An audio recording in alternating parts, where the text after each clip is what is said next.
back at the apartment awaiting my beautiful mother-in-law and my wonderful husband Otis. They have been traveling from New Mexico, and it's been a very long drive, I imagine, but he managed to do it in like 2.5 days to Chattanooga, Tennessee, which is crazy. The boat is back out on the dry. It awaits my sanding. I got a cool new DeWalt cordless drill so I can work on some of the trim stuff and reattach some of the railings. And I got a cool new sander by Drill Master. Let's take a look at some of the products I got. As you know, or may not know, Otis and I are operating on a budget. Mostly because he's the only one that's employed, but we're not going to blame anyone. So what I ended up getting, mostly as a Christmas present from my father-in-law, is a DeWalt 20-volt lithium-ion cordless power drill, which is invaluable on the boat.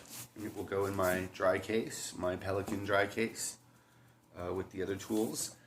And I also got for, I think this was a pretty inexpensive from Harbor Freight. It's called the Drill Master Orbital Hand Sander. It's not actually orbital, but it is like a palm sander, so you just kind of apply. Pretty simple mechanism, like I said, yeah, under $20. So that's what I'm going to knock out. If you remember the last video I posted, not the dog video, but the other one, you'll remember that I got about 1/7 of the boat done before the sander crapped out. It was a loaner sander from the yard, and even though I gave him a orbital sander that was powered by air compressor that I had a rather expensive one, as a sign of good faith, to use his electric power one because his pressure line wouldn't run all the way to the boat. He gave me this crappy, spent probably this in 5 years, you know, like after it had been used by everyone on the yard. So hopefully this works out, and we're going to reattach some of our lines and cables and trim, and check out the condition of our shrouds and forestay and backstay the next time we are there. And if you're not familiar with what that is, I just learned the forestay is the main cable that holds the mast up that attaches to the bow of the ship, and the forestay would be the main cable that attaches to the stern, which is the back of the ship.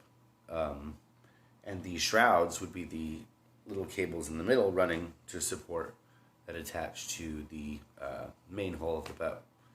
So looked like when they were removing the mast, if you saw it from a couple videos ago, the guys were drinking that were doing it. I don't think they knew that we were standing there and that we were watching. They just kind of ripped a lot of our stuff out. I saw some debris flying. I'll see if I can highlight that later. And I don't know what kind of condition they're in. It's a lot of the parts are probably original from 1980. So we're going to be getting into that. I'm going to finish sanding it. We're going to paint it. I'd really like to paint it a fun color. It looks like we're kind of limited. And we may end up painting it the original color because it goes with the unicorn head. So bear with us. Here we go. I should mention also that because we're crazy and we are doing this not after having saved a whole bunch of money, we got the boat because Otis was able to get some money back from his student loans, thanks to the Care Provision Act and all the COVID stuff, and we bought a small boat, and now our plan is to monetize potentially and make money doing odds and end jobs as we go. In addition to that, I am getting a TESL degree, teaching English as a second language, and a TEFL degree, teaching English to foreign learners. I think that's on the test. Down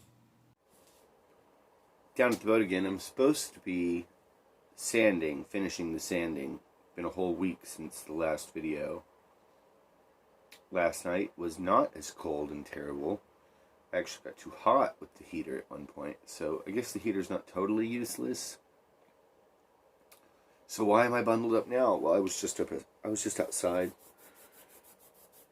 I got some videos from Otis that I'm going to try to splice into a video. I've got my computer set up.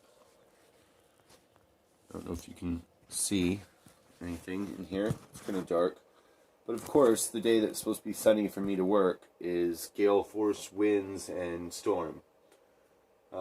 Weather forecast yesterday said it might clear up. I haven't checked it today, so if it is going to clear up, then I will wait for it to clear up, and I will do my schoolwork, my TESL English teacher schoolwork, and then I will make my way